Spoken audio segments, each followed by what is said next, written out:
Okay, TikTok. That's 6:38.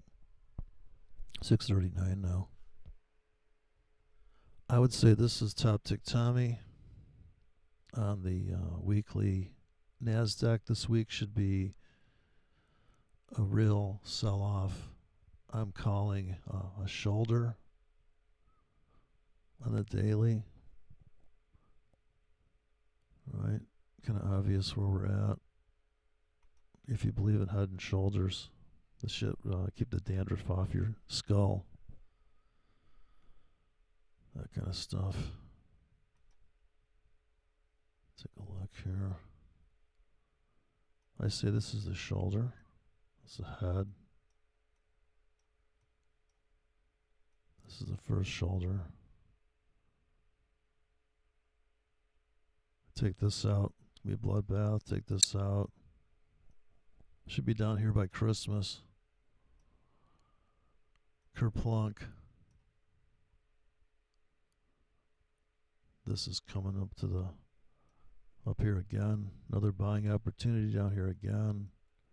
Big sells above here. So another overreaction. Cash out. Reload the wagon. If you bought here, you're break even. Right? Or maybe you're looking for this move to here. So that's my move. Actually, I want to take this out today and keep going. Got targets up here again. And this is going to go down the tubes. So I'm looking on that one. That's the good old market in the United States. NASDAQ, the tech wreck's coming now that everybody has invested, and the fanfare is over, and all the all that's over, and the skylights, and come on, hurry up and get your crypto. Bitcoin's going to have the biggest sell-off here into the end of the year now. So it's going to, the bubbles, I saw it's kind of a, not a crash, but well, they say when it sells off, it was orderly sell-off. That's how they put it in the news. As it's crashing like a whore. Well, you know, we have our trading curbs. Remember the trading curbs? Gosh, you know, put a halt on trading. 15 minutes. Everybody just simmer down. Simmer down. I got to bring back that tape. I got to hunt down that tape of the guy on the floor talking about the sell-off. Yeah, it's very emotional, especially if you got a bunch of tickets in there. If you're actually in heavy on that trade, it's definitely noticeable. People have killed themselves over these trades, you know. That's the other thing that attracts people to trading is that it's like cave diving and watching all these cave diving things. I'm thinking, what's the difference? Fucking A, I loaded into this trade so fucking heavy, it might as well be in a goddamn cave dive wedge.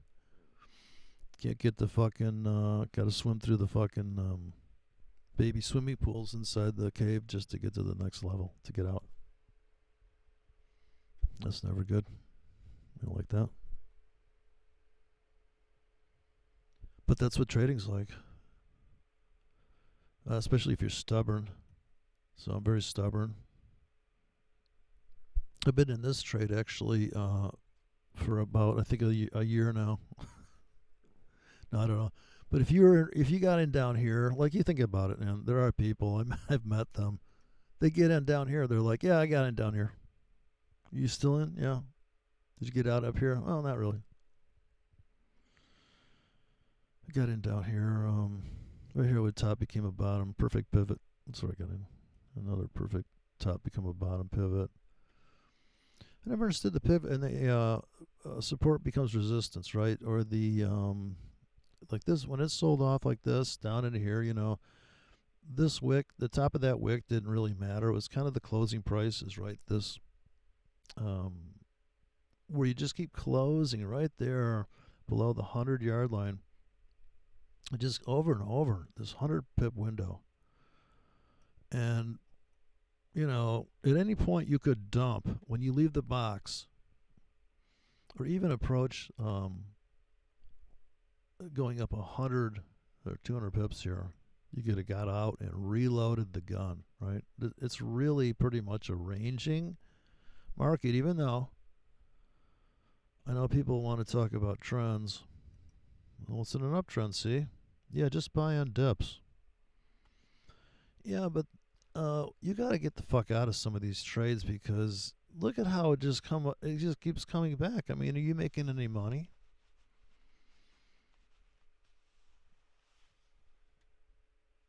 You'd have to get out of some of these trades. There's no way you could just hang out there, right? Maybe.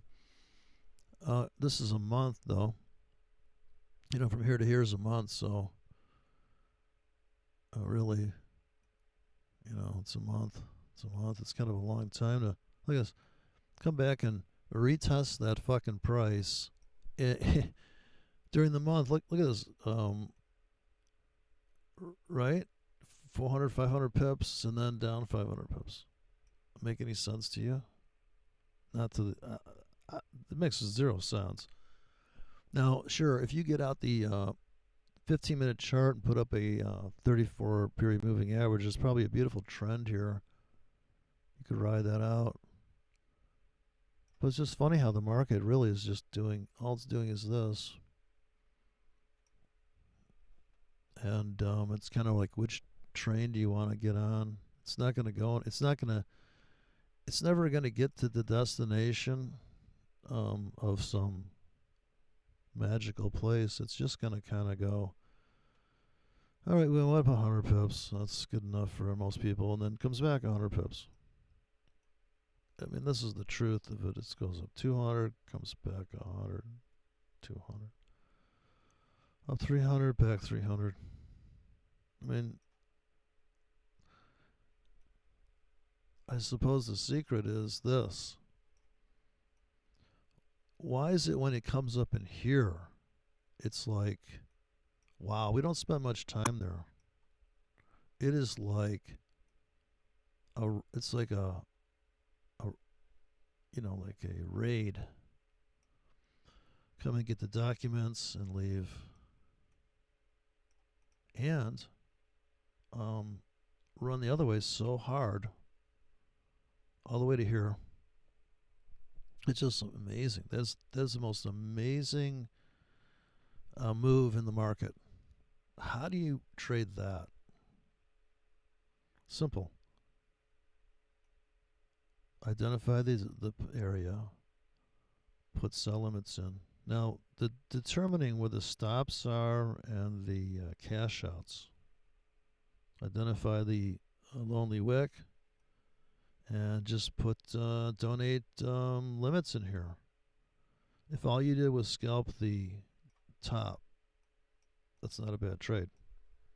Same thing on the bottom side, but here it gets pretty subtle, pretty shallow, where you get this, okay, well, how's this thing going to resolve? Is it going to go down here and start hitting this vacuum, or are we going to go up after this one here? So you can see the map by the vacuum, the blue line.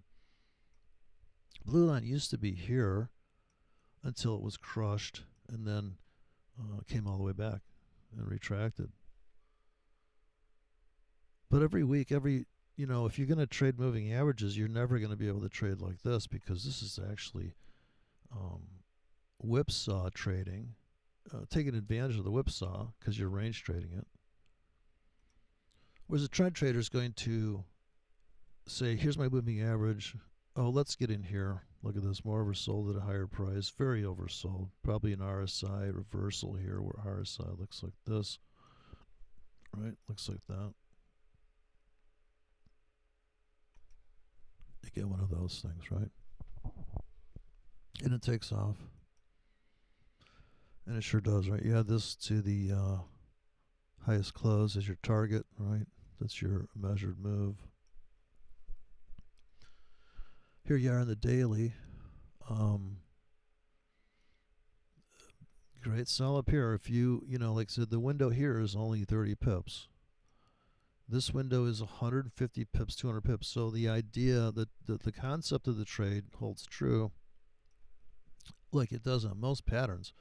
If you put buy limits below this lonely wick on the daily and you get picked up in that trade, yes. But if this came down too hard and too deep and you blew up your wallet, then you're screwed. So to get into these, you kind of got to take those 50 and 100 pips off the table, because sure, this move is coming one day. Like this move is coming one day where it's just like one day up 400 pips. You're like, holy fuck me sideways. Like, you seriously, who bought here? The market comes down into your buy limits, whatever. Maybe you're underwater on some of these. You'd have to be, right? If you bought like Fibonacci here and some bullshit, but you just kept buying. On the 4 hour, you're buying every 4 hours down. And you load the wagon. And then it goes ripping, right? And you're like, whew. And look how far it goes. Like, it doesn't just go up to retest. It actually blows out a little bit, comes back, and now it's ripping into this vacuum. So it's kind of this, the market doesn't see any moving averages. It just sees uncharted water. It just wants to go into explore, like, well, what if we go up here, right? But there's nothing up there to see. And once there's nothing there to see, it's kind of like, oh, well, that's, we already heard that news. Like, that's bad. We don't want to care about that news anymore. It's kind of vicious how it just raids these price zones, and without regard, and then comes back all the way down. Just amazing.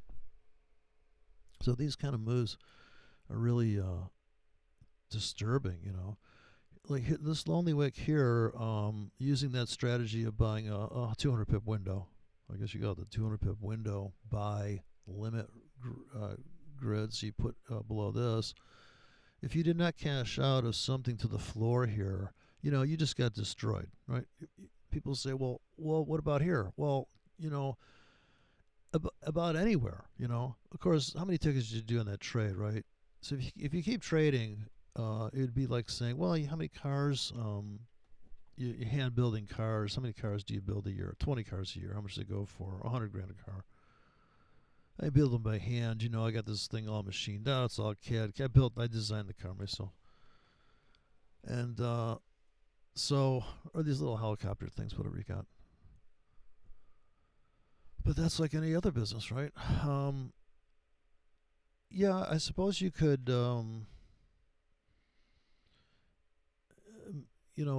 if you're going to focus more on making 10 pips and trade really big than making 100 pips, sure. But you really got to fit it into your lifestyle. Can you sit there and babysit the market when it's 7 o'clock in the morning? And your kid's got to go to school or whatever the fuck you're doing. There's just no way. I mean, there's no. You can sit with your finger on the trigger, right? You look at the trade I missed. So, the swing trading is a little bit lazier, and you can sit there at the daily chart and go, yeah, I can still be a scalper on the daily. Just put your limits in there. You don't have to be there for the trade. You see, okay, there'll be drama tomorrow morning. Yeah, they'll be down there. There'll probably be testing or retesting, or that just means the market's ranging. That's something interesting. People talk about a triple bottom. Well, to get a triple bottom, the market has to go sideways, and you get these zigzags, right? So the setup is maybe 5 bars go by, right? Some people try to make it simple. Well, let's just look at an Elliott wave. There's 5 waves. How hard can it be? Let's just try to get this thing down. How about 3 waves? Or 3 drive. I like the 3 drive system. Well, after 3 price pulses, after 3 drives, market's probably going to reverse. Really?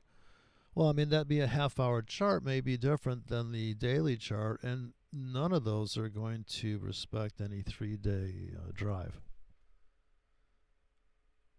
It sounds good. I like it. It's kind of like saying, well, somebody writes a song that's so stupid and it makes so much money, like that. You're happy and you know it. I just want to smack this guy, right? I mean, what's going on? That happy and know it, slap your hand. They had that. They had that already. That's the happy song. What was it 4 years ago? I was not happy back then, and I heard this just mindless bubblegum. It wasn't even bubblegum. I think it was like I don't know, used bubblegum. And it's just like, what's going on there? But people just have to glom onto something mindless because they can't. They're overloaded, right? It's 5 minutes to 7 here. I'm looking for the market, so I'm really looking for this to be. Um, we're looking at Christmas now. It's cold outside. Actually, I noticed that. I noticed the market's reacting to the weather too. I know people think astrology affects it, but let's face it. I think it's obviously the weather. Think about it. Spring, summer, fall. I remember saw that in a trading book. I think even Alexander Elder talked about the what's the winter. I'm like, I do like to buy in the winter. Actually, I'd like to buy every sell-off and just load the wagon. I mean, just like, look at this fucking. It's going to retrace. But that's my optimistic view getting in the way of the trade. So I decided I'd put the limits in there and say, well, here's a contract. Let's see if you go down there in the next 4 hours. If you can make it down 100 pips in the next 4 hours, I'll definitely buy, because that is such momentum. That just obviously is a momentum expiration challenge to the price of me having a limit on how long I will offer that price that I'm willing to buy it. And if we don't get any fills, then I guess we haven't lost any money. We haven't put any money at risk, and this is the defensive aspect of the price validates the trade. We don't have to worry about, do we have a moving average crossover? Did the market fucking plunge or not? And if it went down 150 pips in an hour, wow. Now, I did this trade about maybe more than 10 years ago in the British pound on this broker. It's probably still out there, Hot Forex. And Hot Forex was going through changes, and somebody bought them. It was like Trading Point or something. They got together. And I used to put $50 in this account. Now, this was 501 leverage, I think. And one day I wrote a script. It was I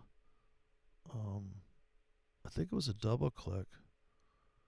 Yeah, it was a double click, and it was going to lay in like tickets about 150 pips deep or 80 pips deep or something, but it was going to put in about 10 tickets, about 5 pips apart maybe, and it was just this little zone that it was going to buy.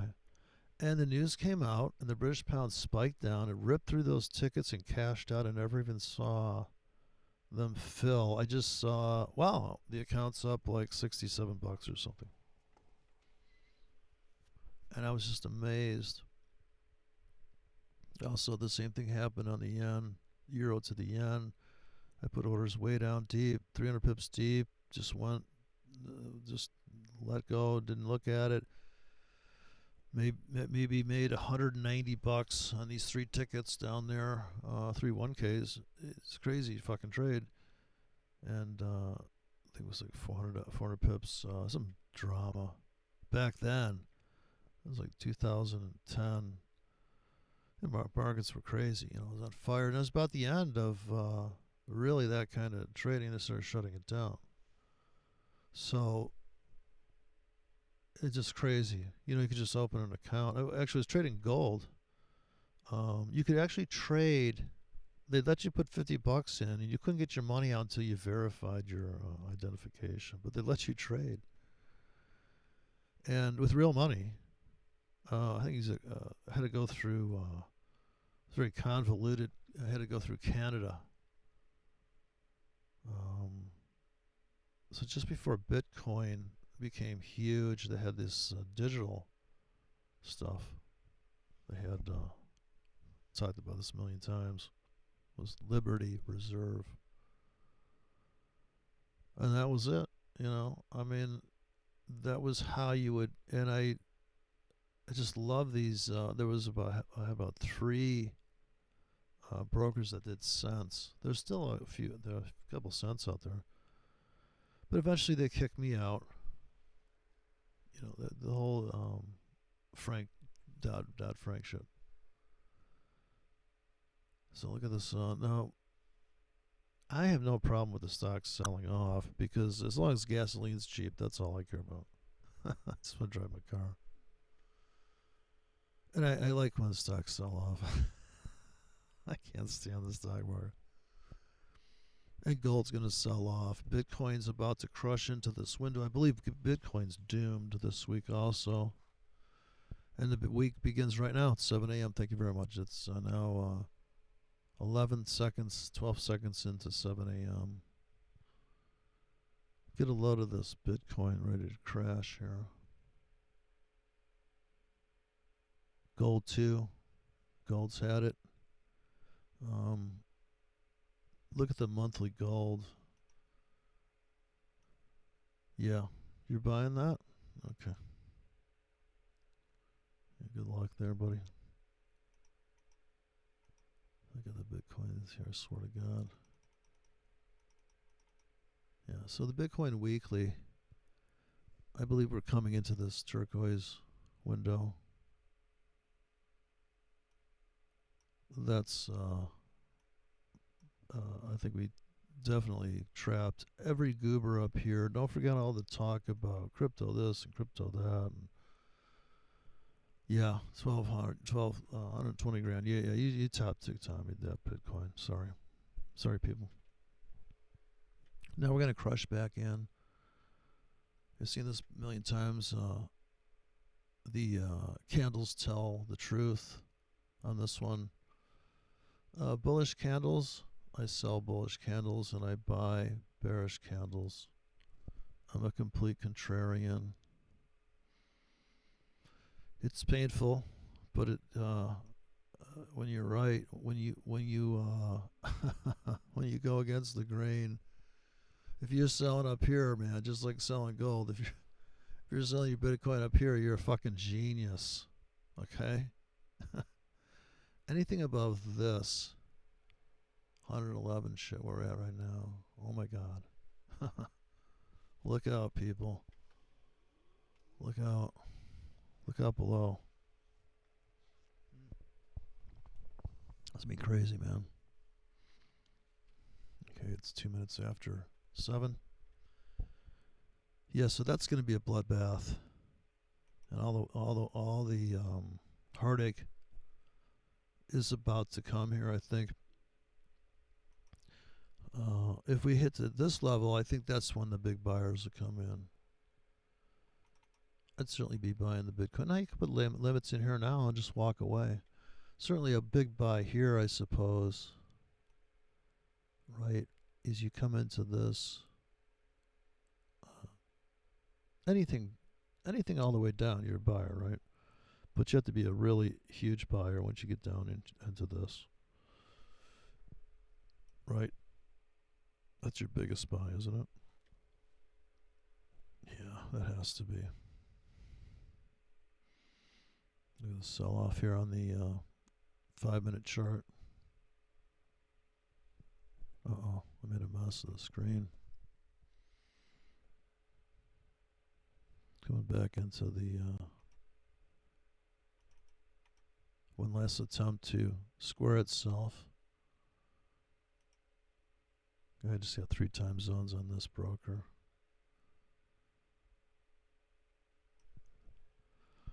Yeah, so it looks like it's over for the Bitcoin. This 4 hour, when they start crushing into this window, it's going to be crazy. And it's going to be, I think stocks today are just going to get obliterated. It's going to be down 1,300 on the Dow or something. I don't know why. I just get a feeling. Like it's just, the news is too good, everything's wonderful, and it's just time to it's time to just get destroyed. The optimism is too high. Um, right? Especially if there's peace in Ukraine. Don't forget that's going to be a buzzkill for a lot of these investors, all the AI goobers and all that stuff. Take a look here at the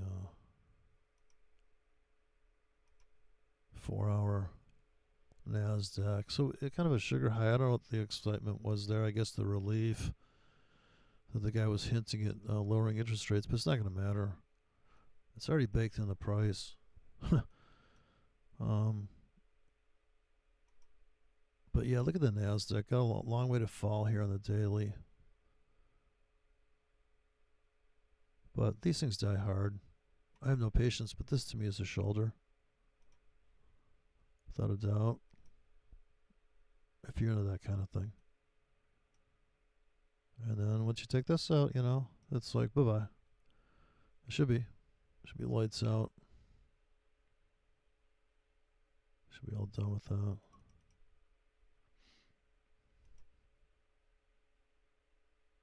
It's 5 after 7. Okay. So we're looking for this to continue up.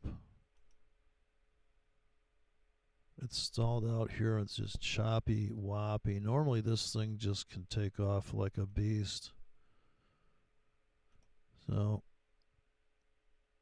I had a run here, and this is the biggest run of all, I think, lately. Now, so far it's been very consolidated. So there's drama to come. I do believe the vacuum above has a lot of pressure.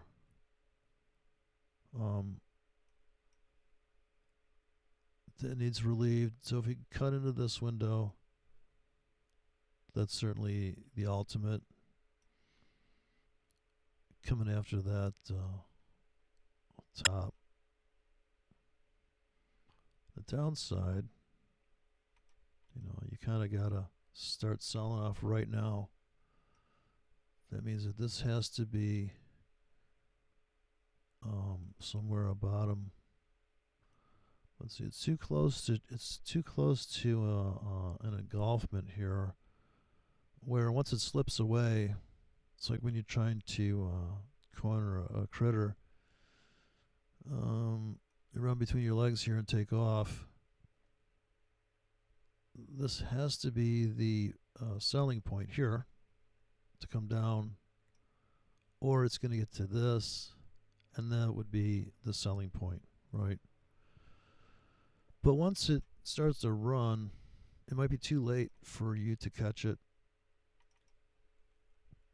If you're looking at the bigger picture, it's the 4-hour chart.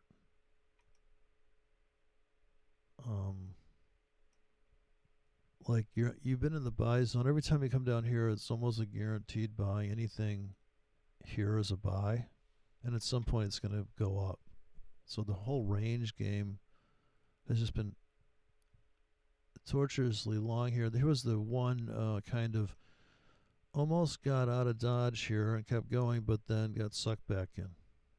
Just keep kind of ranging the fuck out of that.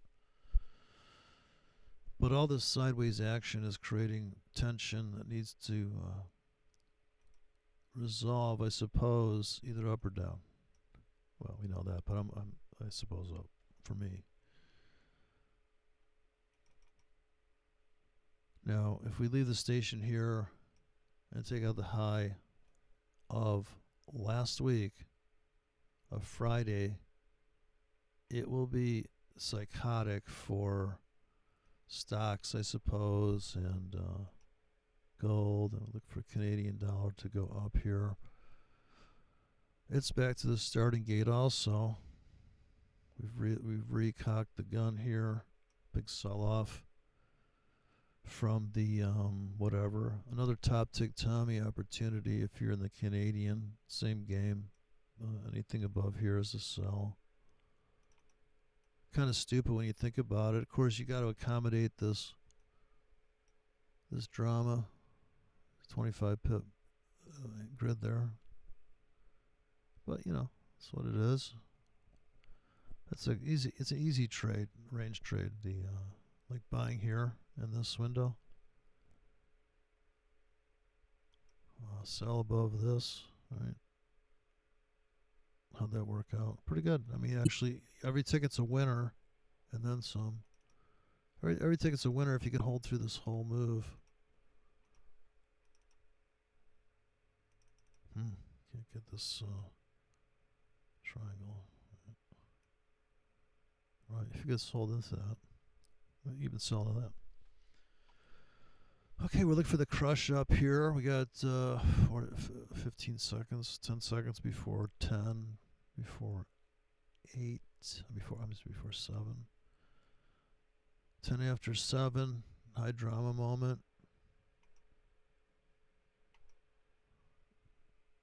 How's the euro? Is it ready to sell off yet? So there was a nice trap at the top for a scalp on the euro this morning. High probability fake breakout up here. All right. Okay, well this video is unfortunately so high res. It can't be too long because I don't have the time to render this shit or for it to upload. So stupid. But I had to do some stuff in high res, and I really do think it's over. Party's over. Christmas is coming. The weekly NASDAQ is a scary place to be. The monthly looks like, I think they call it a spinning top. Candlesticks don't lie on the monthly. Look at this liberation move on that. Candlesticks look beautiful on the monthly. They really, very romantic, I must say. Totally. Yeah, that's an astounding moment there. If you take this low out, you're doomed.